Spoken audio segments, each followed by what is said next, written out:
Welcome back, everybody. Today, or tonight, or whenever you're choosing to watch this video, Lecture 4, Passive Transport. So today, we're going to be talking about how do substances, how do chemicals move within our cells, how are our cells bringing ions in, how does this happen passively. And so what you'll find out and what we'll see is that this requires no energy to use, where active transport will be actively using ATP.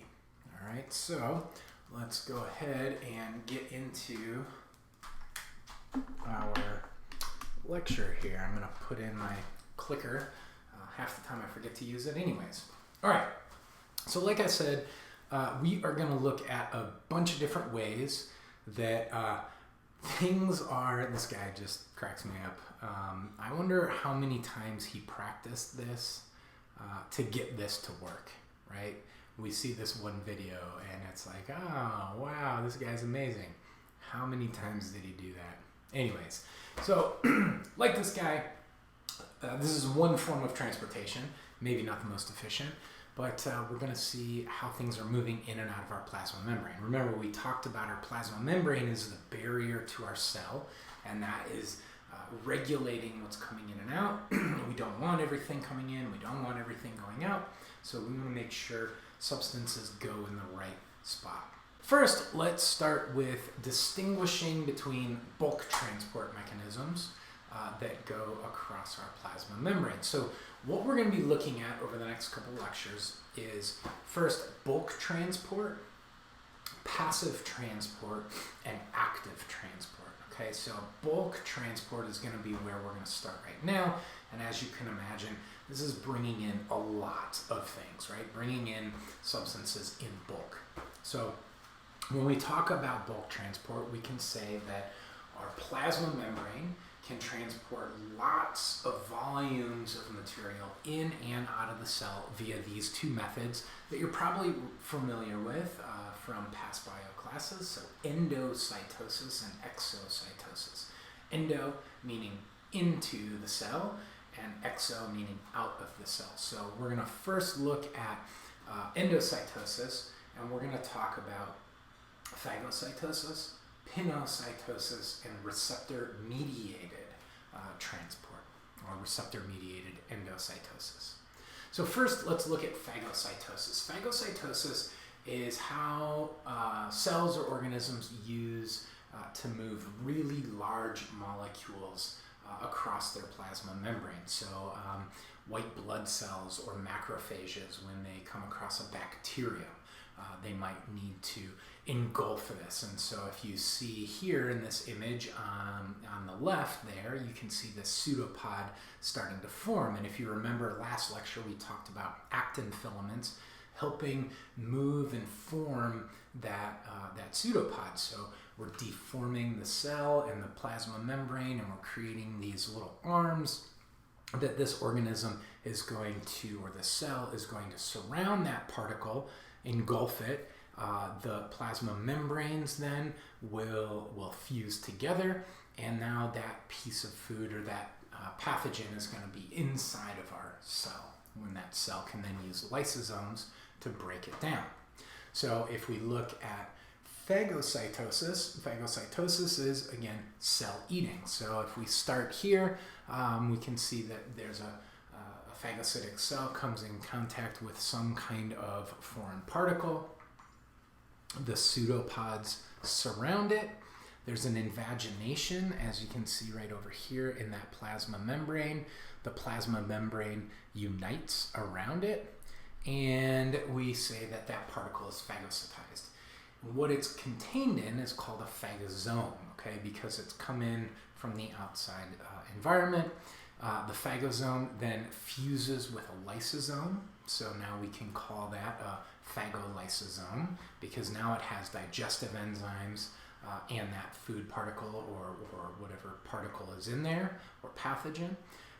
Those enzymes break it down into either food or particles that it can use, and then that phagolysosome fuses with the plasma membrane, and anything that is not needed is excreted. So, kind of like cell pooping here, if you will. So basically, if we look a little bit closer, you can see up in the upper left here, here's that extracellular fluid. Here's our plasma membrane right here. As that cell gets closer, we're moving the cytoplasm. We're using those filaments to help migrate that plasma membrane into the pseudopods. And we get this pouch, and then that pouch pinches off, and now those extracellular molecules are inside the cell, and they're contained within that phagosome or a vesicle. All right, so that was phagocytosis.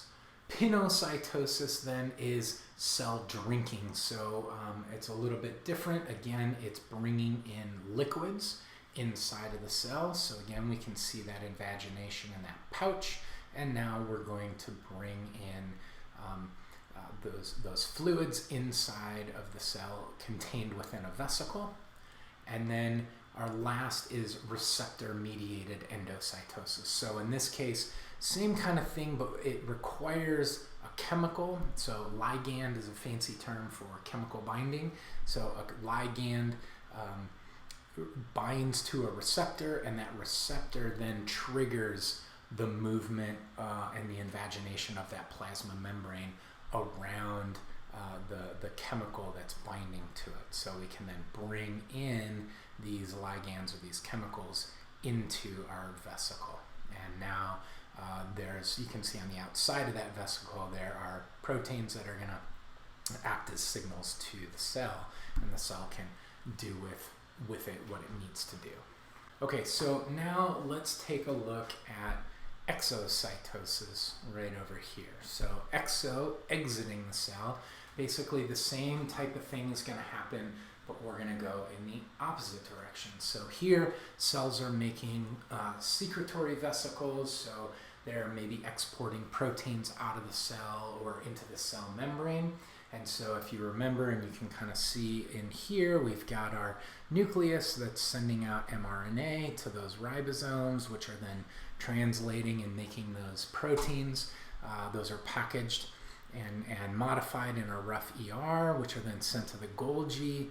The Golgi complex then is modifying them again, packaging them into vesicles, and those vesicles then are making their way over to our plasma membrane, where the plasma membrane fuses with that of the secretory vesicle, and whatever's inside of that gets exocytosed.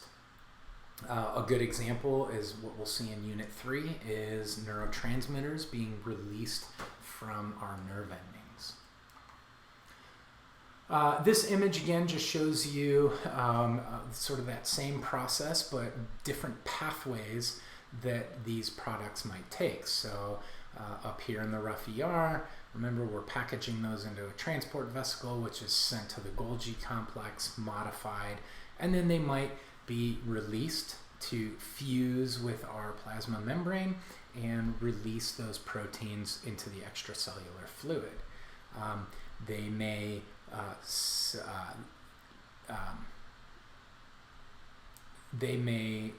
secrete a vesicle that has membrane components, and that membrane components then fuse with our plasma membrane and become part of the plasma membrane. Or they may create some kind of digestive enzyme within a lysosome so that that lysosome can fuse with a phagosome and digest whatever has been brought inside. So lots of different pathways that these vesicles can take. Okay, so pause the video here for a few minutes, look at these questions, see how well you do, and then I'll see you back here in a few minutes. So I hope you were able to go through that fairly easily. If you had any trouble about that, make sure, or if you had any trouble answering those questions, make sure you go back to the earlier points of the PowerPoint or the video and just make your flashcards as you go. So, all right, now let's move on to passive transport. So what we want to do is describe and distinguish between the different types of passive transport. And this is where it gets fairly complex, and people start to kind of get confused with all the different types of passive transport that exist. All right, so here we are looking at all of our transport. We just talked about bulk transport, endo and exocytosis, but now we're going to talk about passive transport, and we're going to be talking about how these are moving through proteins, okay, or that are embedded into that plasma membrane. So there's three types that we'll look at. The first that we'll look at is simple diffusion. And so if you're thinking about chemistry class and biology class, you probably already have a basic idea of what we're talking about. Then we'll look at facilitated diffusion, of which there are two types, channel-mediated and carrier-mediated. And then we'll talk about osmosis towards the end of the lecture today. So what is going to happen if we were to basically say this was a beaker of water and we dropped in some red food coloring? What will happen to those molecules there? Well, over time, what should happen is that those molecules will spread out and dissolve in that solution, right? Or molecules in a gas. So if we were to spray some perfume in this room, it would be really strong here, and eventually it'll dissolve out and dissipate into the rest of the room. And they're scattered because of random motion. Those molecules have energy, and they move, and they vibrate, and they interact with other air molecules and bounce around. But over time, they will spread out. So this is just another little example here to kind of show you what's going on. So net diffusion here, if we look at our higher concentration on the left and a lower concentration on the right, all of these molecules here should migrate from a higher concentration to a lower concentration. Over time, that will then reach equilibrium and we will have no net diffusion. Now, molecules are moving back and forth, right? But overall, we have an equilibrium that's been reached, and so we have equal concentrations on both sides. Now, this is dependent on a semi-permeable membrane being in between the two concentrations, okay? If their membrane is not permeable, there will be no movement. So that's what's going to be really important in controlling our diffusion. Now, again, over here is just kind of an animation to show you what's happening, with one particle, how it's just kind of randomly moving around. You just saw that red line that's over here. So if we move that red line, because of that random motion, those molecules will make their way over to the right side. If we look down here, this just kind of shows you the color gradient of diffusion, that as we move that barrier, these things are going to migrate across.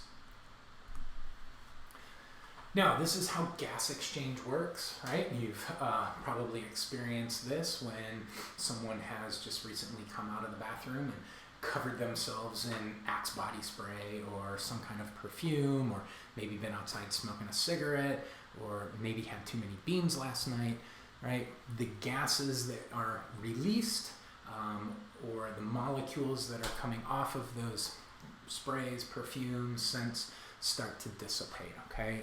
And so if we talk about gas exchange within our tissues, with our respiratory system, take a big breath. Oxygen is in higher concentration in our lungs than it is in our blood, and that oxygen then will move into our blood, is transported to our tissues where it's still in higher concentration, and that oxygen moves out of the capillaries and into those tissue cells so that they can basically breathe and conduct cellular respiration. Well, through their process, they give off CO2, so the concentration of CO2 is higher inside the cell, so it diffuses out of the cell and into the blood, which travels back to our lungs, and it's higher in the blood, and so it moves into our lungs, and then we breathe it out into the atmosphere. All right, now the rate of diffusion can change on a few different ways. So the first that you need to be aware of is the magnitude of the concentration gradient. So in that upper right-hand corner, we see, 1, 2, 3, 4, 5, 6, 7, 8, 9, 10, 11, 12, 13, 14, 15, 16, 19 molecules, and they're going to migrate to the left where we have only 5, right?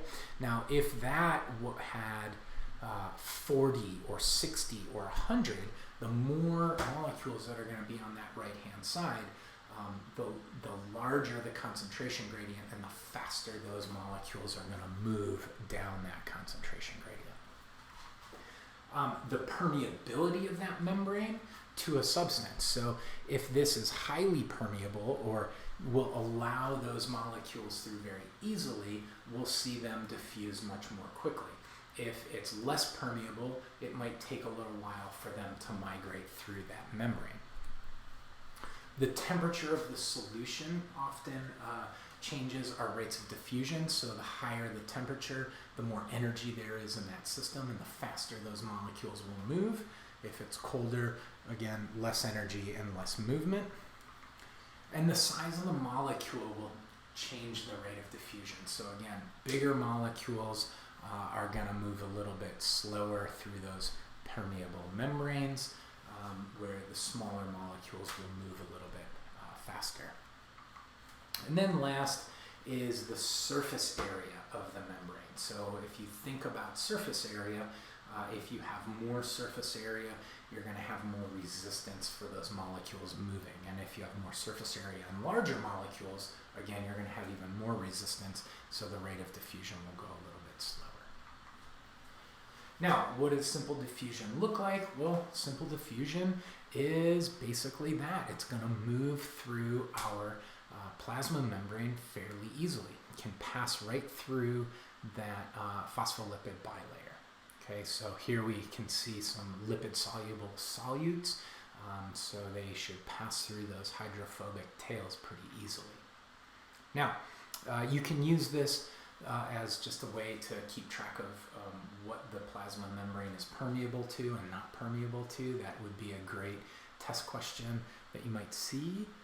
Hint, hint, wink, wink. So make sure you get that down. So gases, you can see, are easily permeable and will pass right through that plasma membrane through simple diffusion. Small uncharged polar molecules will pass through. Water and urea are sort of semi-permeable. It takes them a little bit longer. Water tends to pass through channels called aquaporins much more easily than it does through the plasma membrane, but it can go through. But passing through aquaporins is a much easier pathway for it. But it's impermeable to large uncharged polar molecules like glucose. It's impermeable to ions, and we're going to see why that's really important. If you have charges moving back and forth, it doesn't allow various cells to have a resting membrane potential, and we'll get into all that later. And then charged polar molecules, so amino acids, ATP, these things are not able to pass through. Now, does that mean they never go into the cell? Well, cells need glucose, cells need these ions, cells need ATP, and so we have to be able to move those through, and that's where passive transport comes into play, okay? So when we talk about facilitated diffusion, so think about facilitating, right? You need to offer help to these substances to get them across. So when we look at our substances here that are impermeable, or our molecules that are impermeable, they need some kind of assistance to get through. So facilitated diffusion, there's two types that we're going to look at: channel-mediated facilitated diffusion and carrier-mediated facilitated diffusion. Okay, so practice those terms. It's a mouthful. Now, first, facilitated diffusion is relying on a membrane protein to help transport something through that lipid bilayer. Okay, so channel-mediated and carrier-mediated. When you think of channel-mediated, you should be thinking of just that, a channel through this protein. And as you can see in this image right up here, there's a little door there, right? So these are often gated or have some kind of regulation on it. The carrier-mediated channels tend to be a little bit more specific, and you can kind of think of these like those like the spinny doors at the HLC center, except these ones always work, right? I don't know how many times I've gone over to the HLC and it's like one of those doors doesn't work or doesn't spin or it gets stuck. Anyways, so if you remember this diagram from last lecture, these are the two channels that we're going to be focusing on, okay? So let's start with channel-mediated facilitated diffusion. All right, so that's a mouthful. Now, if we look up here, we have small lipid insoluble solutes, and we need those to pass through this channel to get from the extracellular space into the intracellular space, okay? These are mostly ions. Now, I've got this in a red box because this is really important that you know. Mostly ions. This is when we talk about neurons and muscle fibers and how they function. We're talking about ion concentrations. All right, so they require special ion channels to allow these substances through. Now, there's three types of channel-mediated membrane proteins, and so you can have a voltage-gated protein. And so if you have any changes in the voltage of that plasma membrane, these gates will open or close. And so if you look over here into the bottom left, you can see that this is open here. We've got a little door that's allowing these ions through. And if that voltage changes, that door may slam closed, and now those ions can no longer move their way in. Or the opposite is true. They may be closed, and then the voltage changes, and those ion channels open, allowing a rush of these ions to move down their concentration gradient. Ligand-gated is chemically activated, so you need some kind of chemical to bind to it in order for that channel to open and allow those ions through. And the third is mechanically gated. So again, this is some kind of mechanical deformation to the plasma membrane or to that membrane protein to open up those doors and allow these ions through. Now, carrier-mediated diffusion is a little different. These are integral proteins, just like the channels proteins are, that transport these molecules that are too big for those channels, so glucose and amino acids. They are generally specific for one type of chemical, okay? And so they get the name uniporters because they generally allow one chemical or one family of chemicals to pass through at a certain protein channel. All right, so those are the four types of passive transport that we're going to look at and that we're going to need to know about. Simple diffusion, channel-mediated diffusion, carrier-mediated diffusion. Actually, that's only three. So we will... Okay, so those are the three types of passive transport that we're going to look at.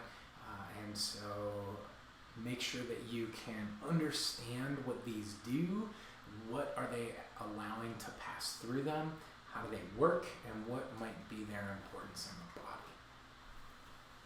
Okay, so now let's look at this image, and go ahead and pause your video for a little bit, and I want you to take a look at this diagram and see what is happening and make some observations and make some interpretations. If we look at this diagram, we can see we have a high concentration of red circles on the left. We see a lower concentration of red circles on the right, and we see a higher concentration of purple circles on the right, but no purple circles on the left. We see this dotted line, which is denoting that it's a semi-permeable membrane. We look over here and we notice that there are less red molecules on the left. Some of them have migrated to the right, so we can assume that those molecules are able to pass through this semi-permeable membrane. We can also see that no purple molecules have moved through, so we can assume that this membrane is impermeable to those molecules. But what also happened with these water levels here? Notice the water level here dropped down and increased on this side. So we can also assume that water is moving through these channels and over to this side. So we're going to learn about why this happens over the next few slides. So we're going to define osmosis, and we're going to explain the mechanism of moving water across that plasma membrane, and we're going to give some examples of osmosis in the body. Okay, so you might be able to look at these and say, I got it down. Other people may have not had any chemistry up until this point, so if not, I would highly suggest that you connect with our TAs and our SI so that you can go to some sessions and really get caught up on this, because this is where people get tripped up a lot and miss points on tests. So here's where we are, passive transport, talking about osmosis, the diffusion of water. So simple diffusion and facilitated diffusion we've talked about with molecules moving across. Okay, now we're going to look at the movement of water and how that happens.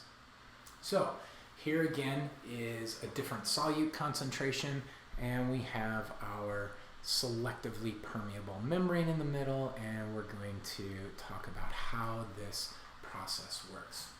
So here's a little activity for you to see if you can kind of figure this out.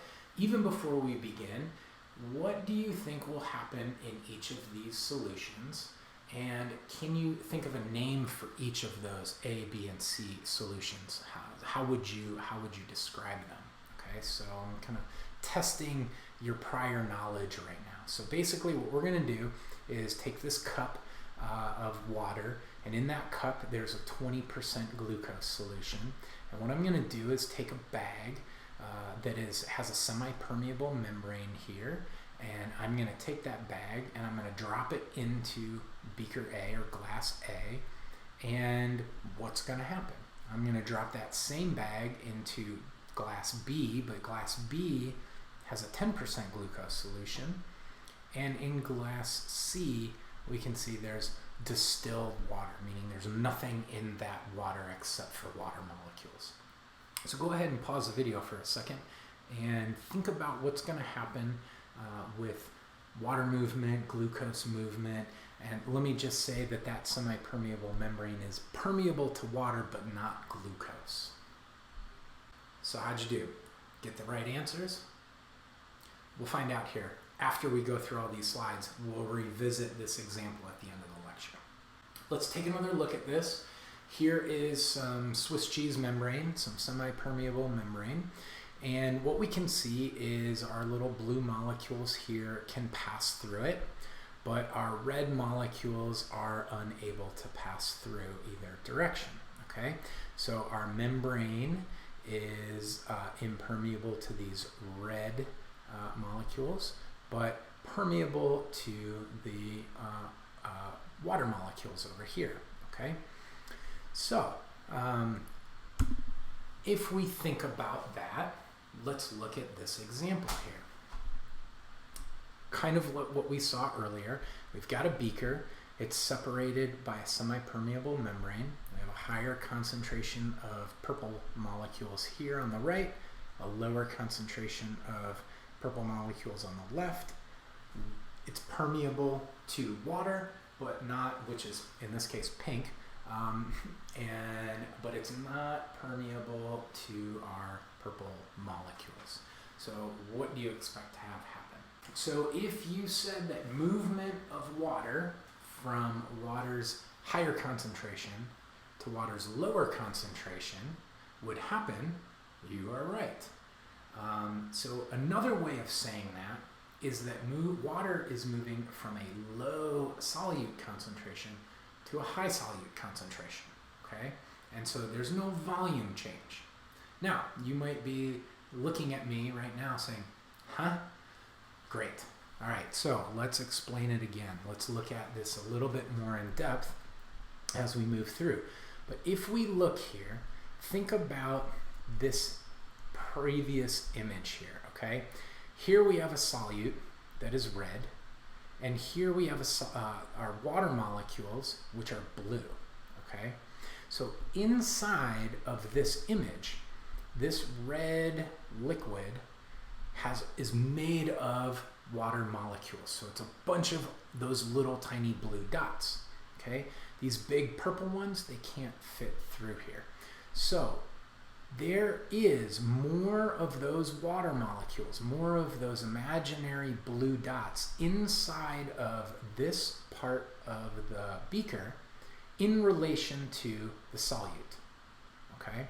Here we have much more solute, so the ratio of those water molecules to the solute is much lower. So in relation to the left and the right sides, there's more water molecules on this side than there is on this side. Therefore, our water is going to move from this left side through our semi-permeable membrane to the right side and increasing the amount of water on the right side of this beaker so that we basically dissipate or dissolve these higher concentration of solute molecules, okay? So they are passing through aquaporins in our plasma membrane. Now, with these experiments with beakers, maybe you did this in high school, you generally use like a dialysis bag that has little tiny holes that can move across, molecules can move across, and they have different size bags that will allow different size particles to move through. In our protein, or in our plasma membranes, we have aquaporins, and so these are specialized channels for water to move through, okay? So just so you can keep that in the back of your mind. Now, before we move on, let's just take a few minutes to process some of the information that were thrown out. Okay, again, here are some example test questions that you'll see. This first one, number 4, describe the number of particles of a solute in a solution, where, blank describes the number of particles of a solute in a solution, whereas blank is the ability of a solution to affect the fluid volume in a cell. Again, basic memorization here, okay? So you're going to need to know those definitions. Blank, which of the following is not true of cilia? So these ones tend to trip people up a little bit, especially because now I've thrown in a 2 of the above. So which of the following is not true of cilia? Another way to say it, which of the following is false, is a false statement about cilia. So thinking about it in a false manner tends to throw people off because they memorize everything about cilia, and then when I give you statements that are false about cilia, we do the psychology thing of, oh geez, I don't know, I didn't study that. I mean, I studied everything about cilia and I know everything about cilia, but I don't know if that's false about cilia. I'm not trying to trick you.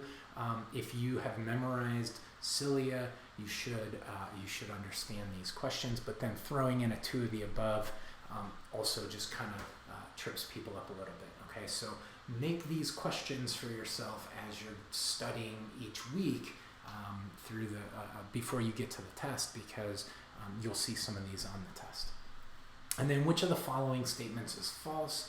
So again, what I've done here is I've taken different topics and put false statements and true statements in for each of these letters. So this one right here, question 6, all of these statements are about one structure or one item, right, or one definition.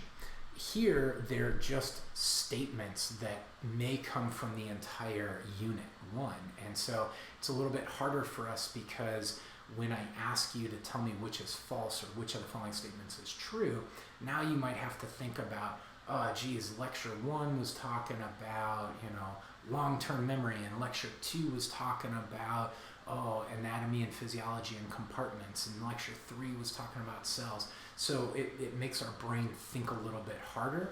And then again, if you throw in a none of the above, again, that makes it a little bit trickier, and we do the psychology thing. So just a heads up, these are some of the questions that I ask.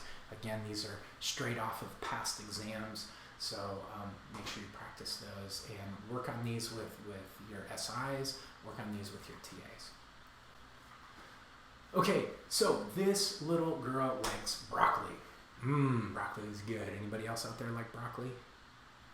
All right, great. So anyways, we eat broccoli, we pass it down into our stomach, run it through our digestive system, we absorb the nutrients out of there, and then we excrete the residue, the things that we don't need. Now, the stuff that we don't need or that we can't digest is fiber, okay? So we're here in our digestive system. And if you look, you see we have one villus. Now, I've used this term before to talk about surface area in our small intestine. And I showed you an image of our small intestine with the circular folds and the villus and then the microvilli. And so you can see all these individual simple columnar cells here lining the villus. And each of those has microvilli. So enormous amounts of surface area here. But within that villus are blood vessels. Okay, so as nutrients are passing through our digestive system across the microvilli and across the villi, we are absorbing nutrients into our blood system, and that's going to be transported by our circulatory system. But because we have a higher concentration of fiber inside the lumen of our small intestine, or inside of the hollow space of the tube, which we call our intestine, what that does is draw water out of our blood or out of our capillaries and into our stools.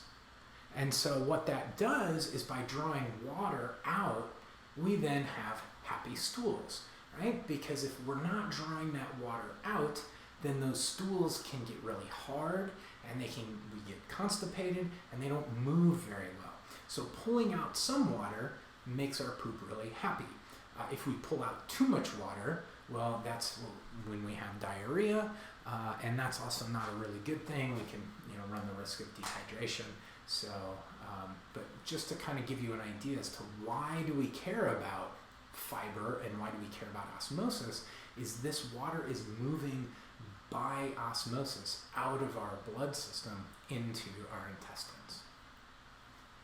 So we've defined it, we've talked about an example of it, and we've looked at how that water moves across. So now let's really get down into some of the more complex concepts within osmosis, okay?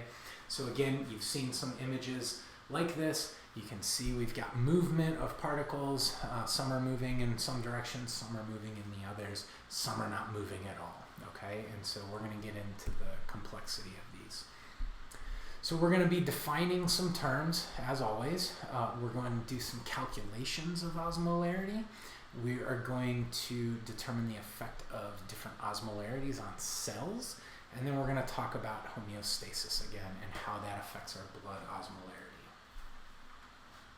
So here we are back at our fancy concept map here and flow chart talking about osmosis. So let's get into this a little bit more in detail. Now, first and foremost, let's have a little bit of terminology and practice. So we have this fun term that I'm sure many of you are like, oh no, the mole. I don't remember what that means. All right, some of you are like, got it, no problem. All right, a mole is the gram molecular weight of a substance, okay? So each mole is 6.02 times 10 to the 23rd molecules. So if we had a mole of carbon, we would have 6.02 times 10 to the 23rd molecules of carbon. If we had a mole of Jeff, anatomy instructors, you would have 6.02 times 10 to the 23rd of me. And that would be amazing. I could get so many things done. It would be great. But what I want you to do is pause the video, take a few moments to figure out how many grams does 1 mole of carbon weigh, how many grams does 1 mole of oxygen weigh, and how many grams does 1 mole of carbon dioxide weigh. And I've got our some important components from the periodic table right over here. And then once you've done that, I want you to tell me how many grams 0.2 moles of CO2 weighs. So we're going to do some basic math here. Okay, so how did you do? How many grams is 1 mole of carbon? So I changed my highlighter or my pointer into a pen. And if you look right down here, we have our molecular weight of carbon. So carbon, 1 mole of carbon is going to weigh 12.011 grams. Oxygen will weigh 15.999 grams. All right, so then if we have CO2, we have 1 molecule of carbon, we have 2 molecules of oxygen, so we're going to take 12 plus 16 plus 16, so 32 and 12 is 44, okay? So now we've got 44. I need to get myself an iPad with a stylus pen because this mouse pad doesn't really work very well for numbers and drawing. Now, what are we going to do to figure out 0.2 moles of CO2?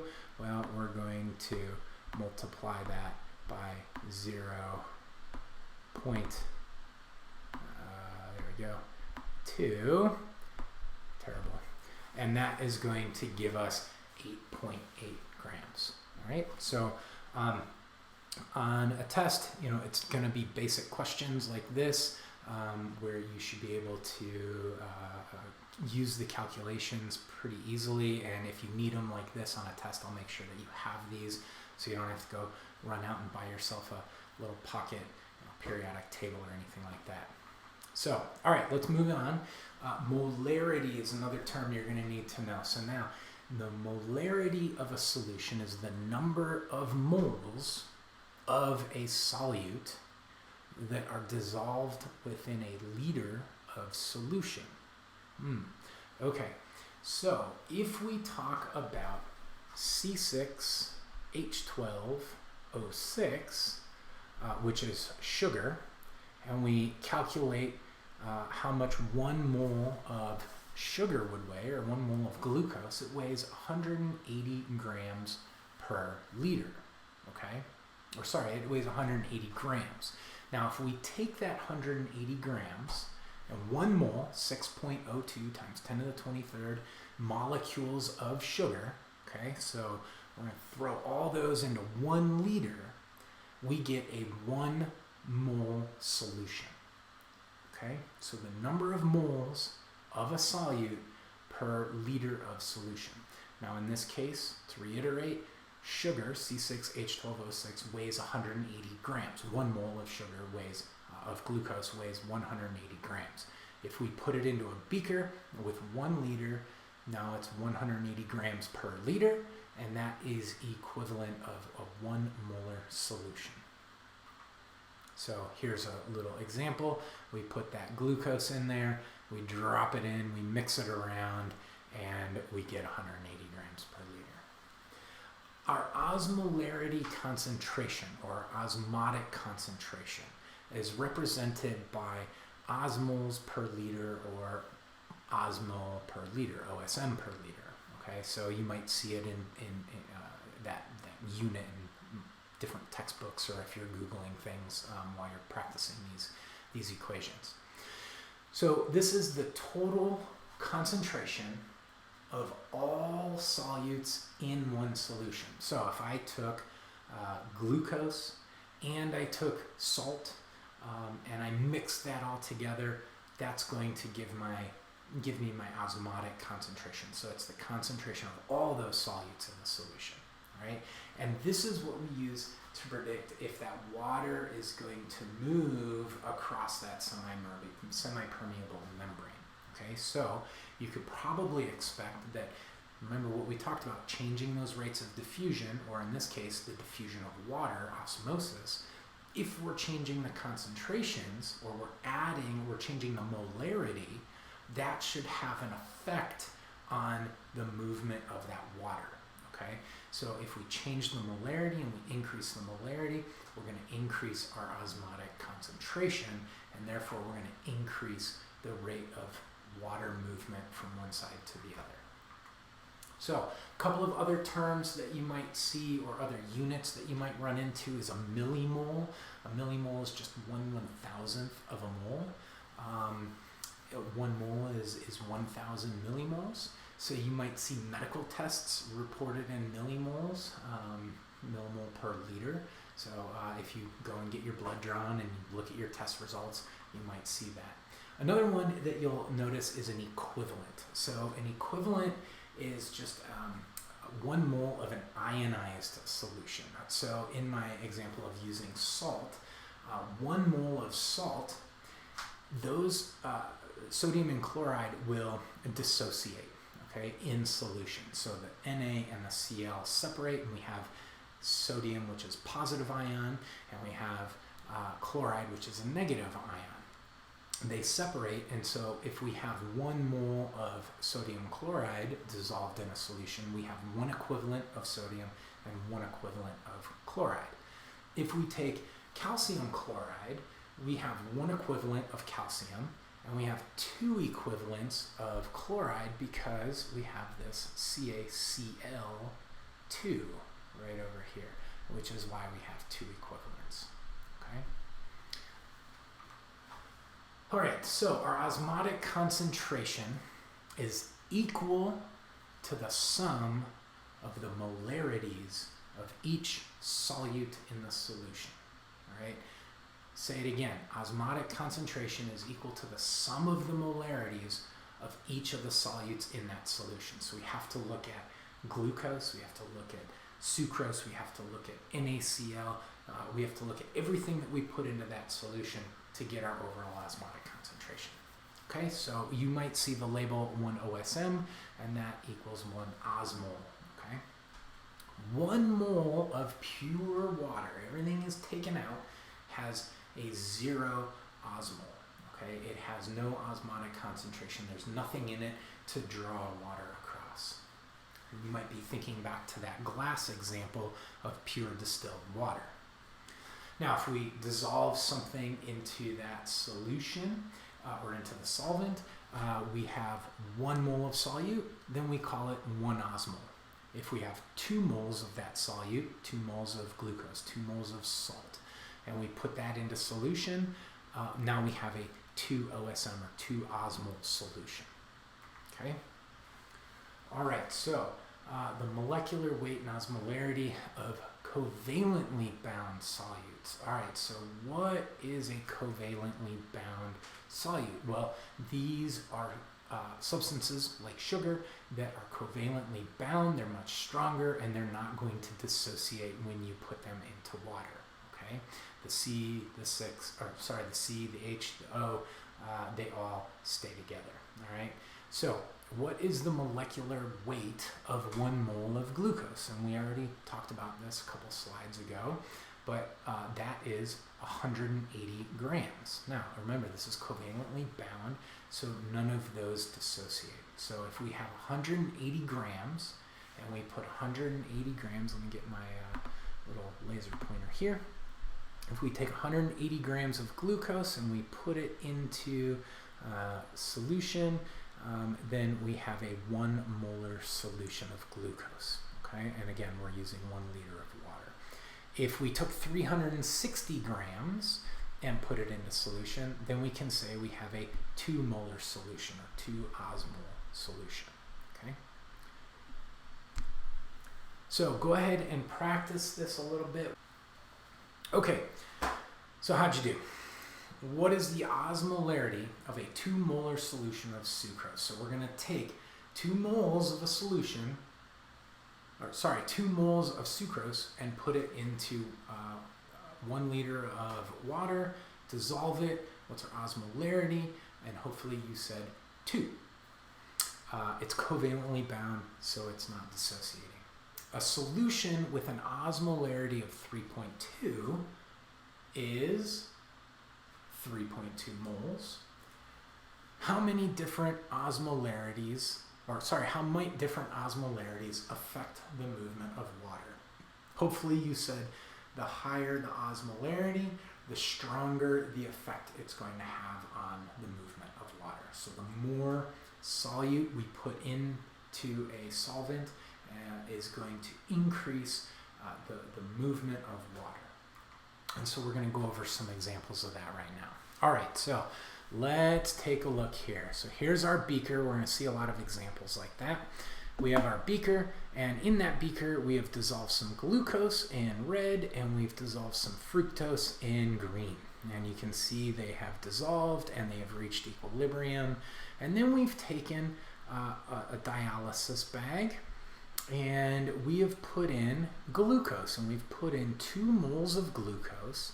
So 2 moles of glucose, it's covalently bound, is going to give us a 2-osmol solution, all right?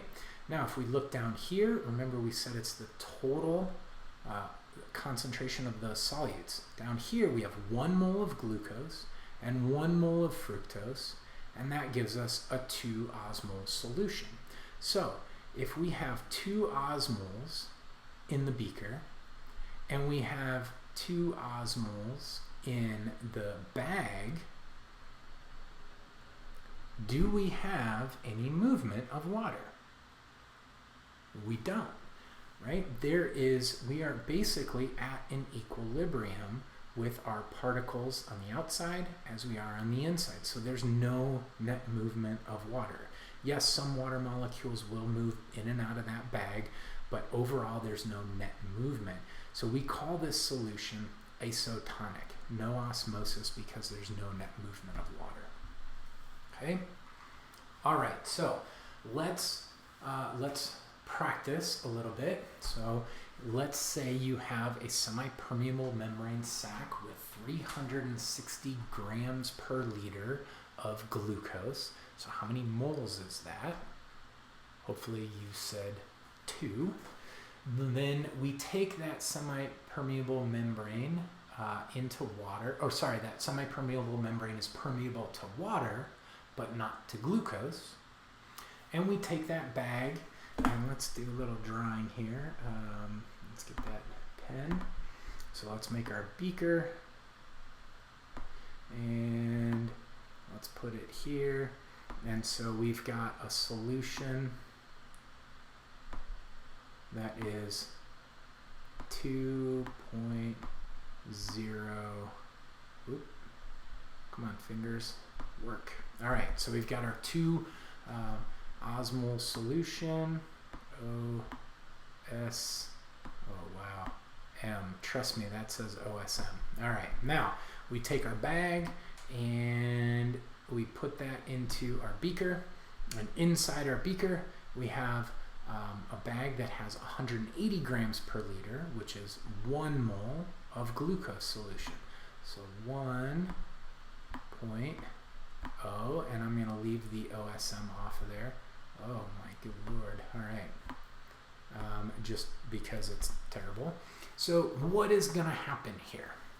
So here it is, a much better and nicer version of what I just drew, but you can see that we've taken our 2 molar solution, our 2 osmol solution of glucose in here.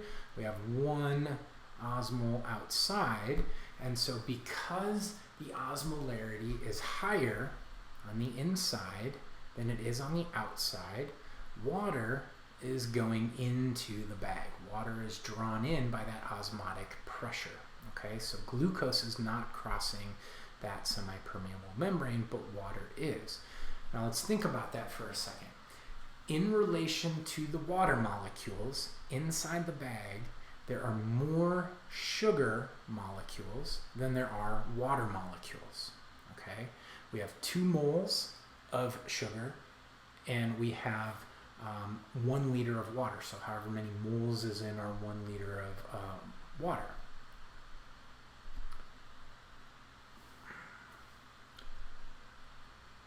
Inside the bag, we have our 2 moles of sugar and our 1 liter of water molecules. Outside, we have less glucose molecules, less sugar molecules in relation to our water molecules. So we can say that the concentration of water molecules is higher in the beaker than it is inside of the bag. So by osmosis, water moves from high concentration of water molecules to low concentration of water molecules. You can also say that it moves from a lower concentration of solute, in this case glucose, to higher concentration of solute. Okay, both are the same way of saying it.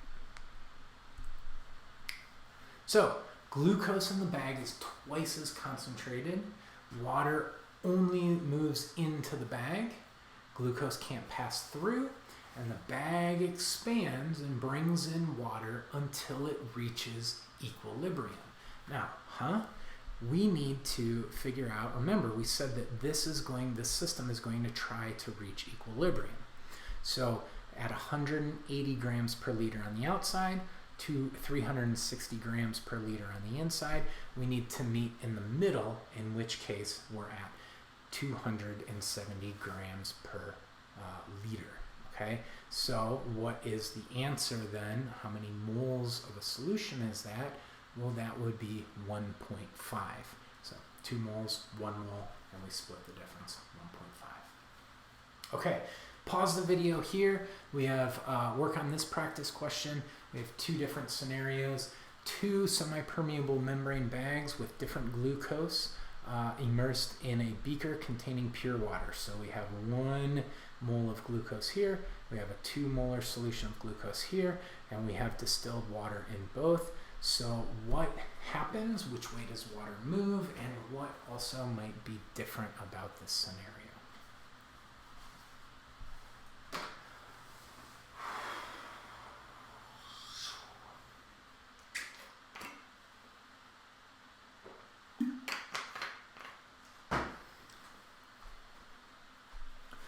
All right. All right. What did you figure out? So, what did you say? Water should enter both bags via osmosis, right? Because here we have 1 mole of glucose and we have nothing out here. It's pure water.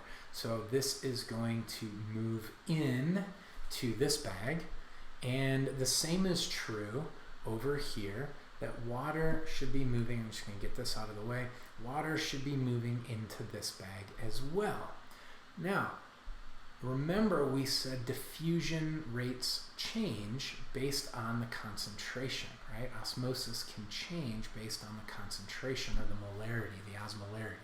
So here we have less molecules. Here we have twice as many molecules.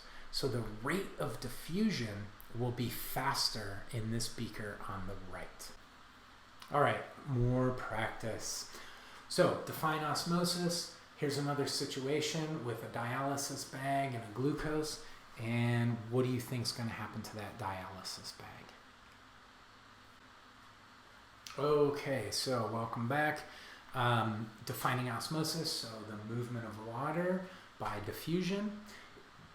If you put a dialysis sac that is filled with 300 grams per liter of glucose into a beaker of water filled with 400 grams per liter of glucose, which direction will the water move? So that water should move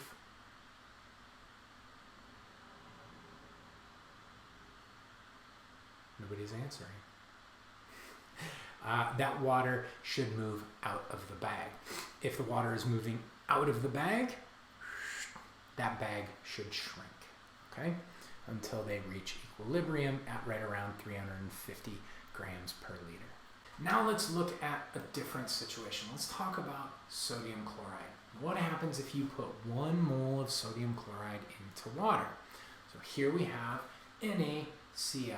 We put it into water and it dissociates. It's ionically bound. So those sodium molecules dissociate from the chloride ions. You can also see, if we back this up, we have I'll use my pointer here, 1, 2, 3, 4, 5, 6 molecules, right? Just for, obviously I can't draw 6.02 times 10 to the 23rd. That would take a really long time. Even if I was copying and pasting, it'd be there for years.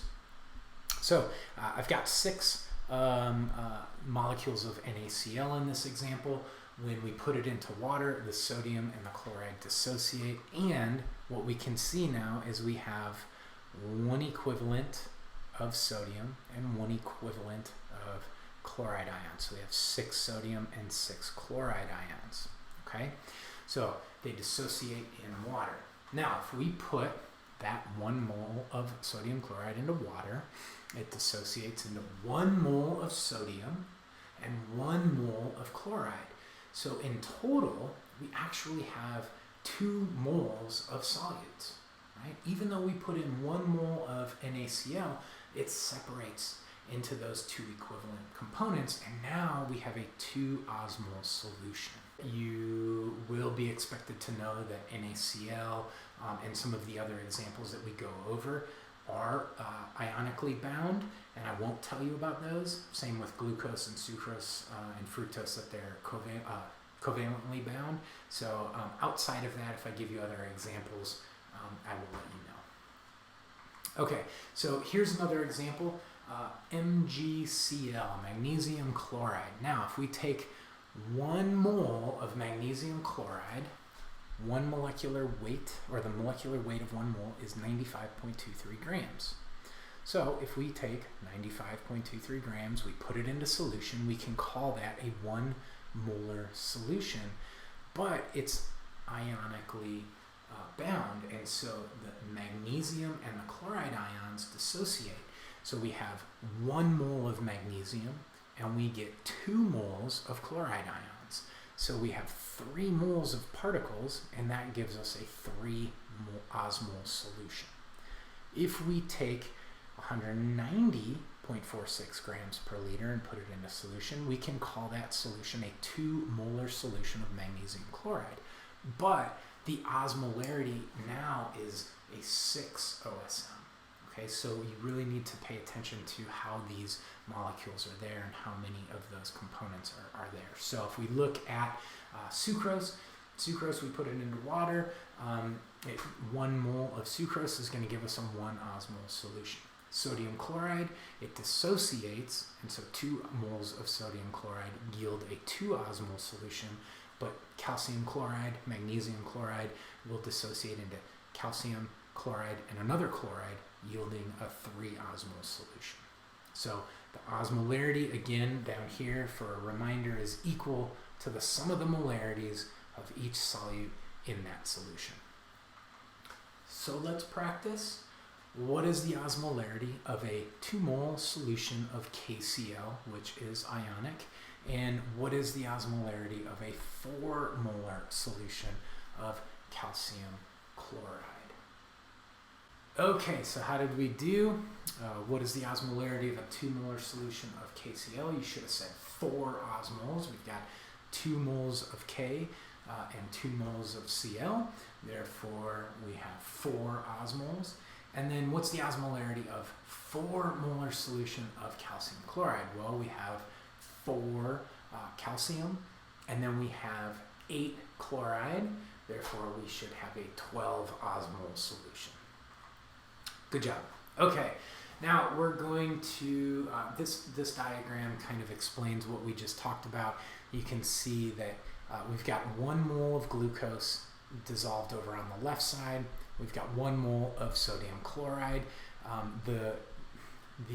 guess our intuition is to say, oh, equilibrium, there's no movement, but don't forget that sodium chloride is going to dissociate. So our osmolarity is 2, and our osmolarity over here of glucose is 1. Even though the molar solution is the same, or the moles of those compounds are the same, our osmolarity is higher. It's the total sum of all those solutes. So water will move to the right.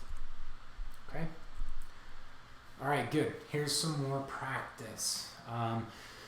Let's put a semi-permeable membrane with 1 mole glucose solution in a beaker and 1 mole of sodium chloride solution. Okay, so that's kind of what we just looked at. In the bag, we've got our 1 mole glucose, which gives us 1 osmol. And outside, we have our salt. And so we have a 2 osmol solution here. Therefore, water is going to be drawn out. All right. Now, that will reach equilibrium at 1.5 osmols again, okay? Remember, we need to reach equilibrium. So those are something that we tend to forget about when we're studying because we're kind of worried about, oh, geez, which way is the water going to move? Don't forget to study and practice and think about where do we reach equilibrium. That's a good test question to maybe throw on a test. Which of the following statements is false? This will reach equilibrium at, and I give you a number, okay? So, moving on, here's another practice question. So put the semi-permeable membrane bag with 1 mole glucose solution in a beaker over here, and 1 mole of sodium chloride outside. So what happens and what's the resulting osmolarity? So what do you think? Did anything happen? Shouldn't have, right? Because down here, even though we have 1 mole of NaCl, our osmolarity is 2. And here we have 2 moles of glucose, so our osmolarity is also 2. So this is an isotonic solution. There's no net movement of water. Okay, so back to this original example. All right, so we put our 10% glucose in here. We have our 20% glucose outside. So which way will water move? Water should move out. And in this case, our bag will shrink. If we put 10% in this bag in here, and we've got a 10% solution outside, there should be no net change. And in this last example here, C, water should move into the bag, and therefore that bag should swell. So we can put names to these, and we can call them hypertonic when that bag crenates or shrinks. We can call it isotonic when there's no net movement, and we can call it hypotonic when that cell or that bag is swelling. Okay, so here's a couple of examples that we're going to apply this information to. Okay, so osmosis in the cell. Our ideal osmolarity of our cytosol, remember the fluid of our cells, is 300 milliosmoles. So you remember we talked about what a milliosmol is. And so the osmolarity of our extracellular fluid is about 300 milliosmoles. Okay, so if we take our cells and we put them in a solution with different osmotic pressure, we can see how that affects the cell, or we can call it the tonicity, right? So in this example, if we have our red blood cells, which are about 300 milliosmoles, and we put it in a solution that is 500 milliosmoles, well, water is going to be drawn out of those red blood cells into the surrounding plasma. So if we talk about a situation where you're hiking in the Grand Canyon or hiking down in Phoenix or wherever you're hiking and you're getting dehydrated, your blood plasma is losing fluid, and therefore it's becoming more concentrated, right? And it's becoming hypertonic, and so it's drawing out water from those cells into the surrounding environment. Well, as those red blood cells crenate and shrink, they don't move through your blood vessels very well. They kind of stick and they can clog, and they can get caught up, and so they're not going to function appropriately, and they're not going to gas exchange appropriately. In our isotonic example, well, we have 300 milliosmoles inside the cell, the cytosol of the cell, and 300 milliosmoles outside. So water moves in and out, and just as it normally would, but there's no net movement of water, so we call that isotonic or equally tonic. And then in our last example here, if you are just constantly drinking water and you actually decrease the amount of your the tonicity, I guess I should say, or And in our last example here, let's say we still have our cytosol is at 300 milliosmol, but our blood plasma is 100 milliosmoles. So we have either an increased amount of fluid, or we've lost different ions in that plasma. It's going to draw water into our red blood cells, okay, because we're in a hypotonic solution. And so those cells are going to engorge with fluid, and they can eventually rupture, and we call that lysis, or cell rupturing. Okay, so last image I'm going to leave you with, and I already kind of mentioned this in our previous slide, but to bring in homeostasis and homeostatic regulation of blood osmolarity. So when we get dehydrated, our blood volume decreases, therefore our plasma osmolarity increases, okay? And so we go above that 300 milliosmoles. Well, our osmoreceptors in our hypothalamus and our brain detect that. What do? Well, they make meaning out of it, and they have to send out efferent signals to our effectors. One effector is our posterior pituitary, which then releases antidiuretic hormone. That antidiuretic hormone travels down to our kidneys, and at the same time, we stimulate our thirst. We increase our desire to drink. If you've ever been really dehydrated, you haven't drinking water for a while, you've been outside, just the thought of a really ice cold glass of water just, oh man, makes you want to drink. So as we do both of these together, we increase our water intake by drinking, but we also increase our water retention by antidiuretic hormone. Diuretic is something that makes us urinate. Antidiuretic hormone stops us from urinating. So we make less urine and we keep that water in our blood.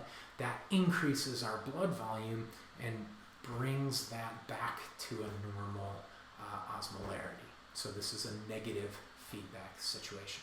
So a great test question is to just flip this. If you become overhydrated, what happens, and kind of work through the process there. So remember, stimulus, effector, afferent, efferent, and control center. Make sure you can label and figure out where these would be. So that brings us to our final set of learning outcomes. We've achieved our goal, I hope, and if you're struggling with any of these, again, talk to me with office hours, your SI, and your TAs, and I'll leave you with some practice questions. Note number 6, don't forget about the quiz. It is right around the corner, depending on when you're watching these lectures. Hopefully you're watching this lecture before the quiz, but you never know.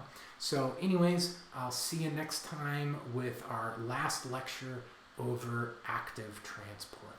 Have a great afternoon, evening, day, weekend. Talk to you soon.